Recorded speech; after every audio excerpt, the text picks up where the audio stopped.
This is not a Rolex alternative, but if you like the look and you want to spend 300 bucks, it's a good watch for a good price. Let's get into it.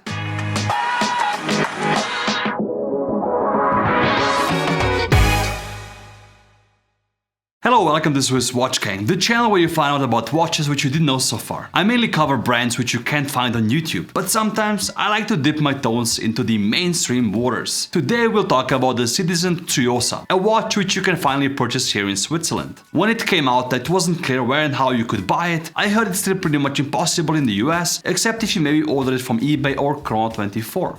It's a watch I definitely wanted to review and show you guys in detail because I am the proud owner of a Rolex Oyster Perpetual with the vibrant sunny yellow dial. To compare this watch with Rolex would be basically a sin, but it's one of the rare occasions on YouTube where I think that this is really a nice alternative. Obviously there is a big price and quality difference, but nonetheless, if you like the look, go for it. In case you want to see a full video about my yellow OP and how I buy Rolex at retail, I unboxed the watch on my channel before, check out the link in the video description. I don't see many Citizen watches on people's wrists here in Switzerland, but I think with the introduction of the Tsuyosa this will change a bit. Usually people stick to Seiko, or if they want something more adventurous looking, they go for a Casio, usually the Casio Oak. Personally this makes it a bit more special, maybe because of the less common appeal of Citizen. There's two watches which I personally liked a lot that Citizen launched in the recent times. One was the Eco Drive 365 with synthetic ruby markers and aventurine-like dial, and the Caliber O200, the Japanese armor watch. Very cool looking watches with nice movements at a much higher price point than the watch we're reviewing today. Tsuyosa in Japanese means strength or power.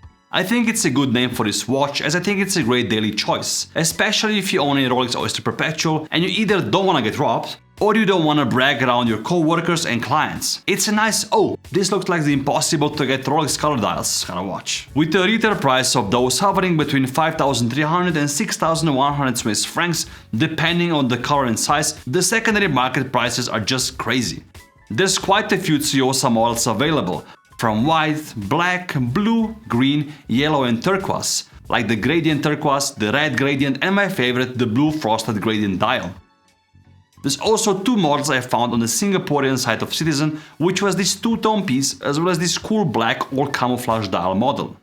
If you see another one, leave a comment down below. They probably made different ones for different markets. Overall, the dial is really similar to the Rolex Oyster Perpetual. If we compare them side by side, you'll find similarities in the indexes, hand shape, as well as the color. If we compare the yellow dials, they're almost matching. The main difference is that the Citizen has a date window and a sunburst finish, whereas the Rolex has a more matte lacquer finish. The indexes are all applied and feature luminous inserts. There's small luminous squares next to the indexes to emphasize the position of them. The hands also feature lume and are polished.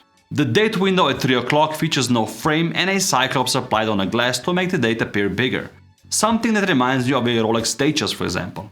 Overall, the dial is kept simple with only the brand name at 12 o'clock and the automatic written at 6 o'clock. Personally, I would prefer if they would write the name of the model instead of the word automatic, but it's probably design choice, based on Citizen's customer base to write the word automatic so it's quickly identifiable as not quartz. The stainless steel case is well made, especially for the price. The watch features a sapphire crystal on top, which is overall well coated, with anti-reflective coating of course. The bezel is thin, sloped and polished. A straight line, not round as on the Rolex model. The top of the case is brushed and edges are nicely rounded and sides are polished. The case slightly reminds me of the Vacheron Constantin overseas shape, if you compare them side by side. Overall a nice and wearable design.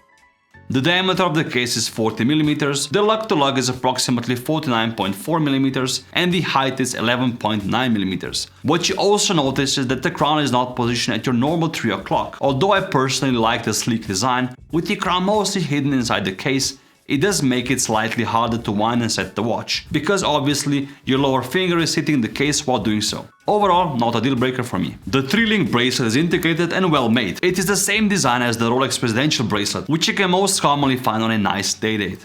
The middle link is polished, whereas the side links are brushed and polished on the sides. The bracelet features a double button deployment clasp with his Citizen name on it. Easy to use, and I gotta say that there's no hard edges around it. The movement is not something I'd like to really focus on. The caliber inside this daily beater is the Miyota caliber 8210, in automatic winding movement with an approximate accuracy of plus minus 20 seconds per day. Nothing to really rage about, but it's okay for a $300 watch. The power reserve is a standard 40 hours. I wish they would at least plate the movement with some rhodium. I don't like the contrast between the case and the movement. Overall, it's a good purchase for summer vacations, a robust watch with a playful dial. Another option for the summer, mostly from the visual look, would be the Moonswatch Mission to the Sun, but a very fragile option compared to the Citizen. So if you'd have to spend $300, I would definitely advise you to go for the Citizen. I purchased these two watches on the Swiss secondhand market, the green and the yellow dial. The green is also nice, similar color scheme, slightly less in your face than the yellow one. Essentially, I paid the same price as retail, so this video isn't sponsored in any shape or form. Let me know which dial color you choose and which watches you'd advise for someone within this budget. Hit the like button if you enjoyed the video, share with someone you think would like this watch. Thank you guys for watching, and as always, I'll see you next week.